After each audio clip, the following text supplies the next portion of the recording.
Hi, I'm Matt from Secco Wine Club. I am Pier Giorgio Castellani from Castellani Winery, Tuscany, Italy. Today I'm lucky enough to have Pier Giorgio here talking about their vineyard and their dry farming practices for their grapes. So one of the things we always talk about is, all of our wines are dry farmed, right? So that always brings a lot of questions of what is dry farming? What does it mean? We always talk about it being very sustainable. When you look at from a vineyard that's using forced irrigation, drip lines, if you don't mind, just explain how does dry farming differ from like a forced irrigated drip line type of a vineyard? It's very simple, it's very natural. So we don't artificially irrigate our vines. That means that we plant vines only on land that has sufficient water reserve in the land to feed the vines, to let the vine grows for 50, 80 years. But it's a complete different viticulture.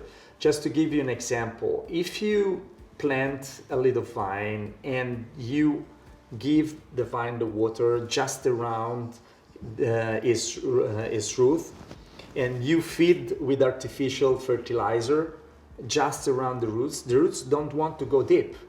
They Sure. remain on the surface because it's where they find the water, is where they find the nutrients. And so you create a vine that depends from the artificial intervention, human intervention. What we do, we plant the vine, we just help the vine in the first 1, 2, 3 years, just moving the soil in order that the soil is enough soft for the little roots to go deep. And then we try to make possible for the vine to go deeper, deeper and deeper. The roots of our vines can go 8 meters deep. When you have that kind of roots, you don't need to artificially irrigate because they can find the water reserve of the winter also during a very hot summer. We don't force the vine, we just let the vine naturally find the nutrients in the soil and the water in the soil. And so in essence, are you starving the grape to make it stronger and make it more full of vitamins and minerals and nutrients? Exactly. And all of those nutrients that are extracted from the soil, thanks to the power of the vine that stand between the darkness of the soil and the luminosity of the air and the sun, those two energy goes in the grape and arrive in the wine. For this reason, we respect wine, because wine is the essence of the two energies, the yin and the yang, coming from the soil and the mineral element of the soil, and the strength of the sun and the light and the air.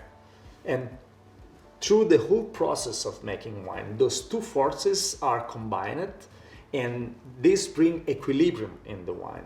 So in our viticulture and in our winemaking, there is a big respect for this natural equilibrium. We don't want to intervene in this equilibrium because we know that this will give the energy to the wine that will be healthy for the body and will give the aging potential to the wine, a wine that can get better during the years. And as soon as we add something that is not natural of the wine, we change the factors and we risk to lose this beautiful equilibrium of nature. So it's odd that we talk about, our focus on sustainability, right? And dry farming, not using excess water, not using forced irrigation. But on the flip side, there's so many people that are doing this that are causing harm, causing some issues with climate change in particular. Are there concerns for your vineyards and for your family from climate change? Like, is there a risk of dry farming from climate change and some of the issues that are happening in our global atmosphere? For sure. For sure. We have seen this, for example, in Tuscany has been always a region with most of dry farming. And for example, if you have a wine with this banderole, DOCG, That means that this wine is guaranteed, the quality of this wine is guaranteed by a commission of experts that taste the wine before the bottling. If you see this pandro, means that for the production of this wine, the artificial irrigation is forbidden by the law. Got it.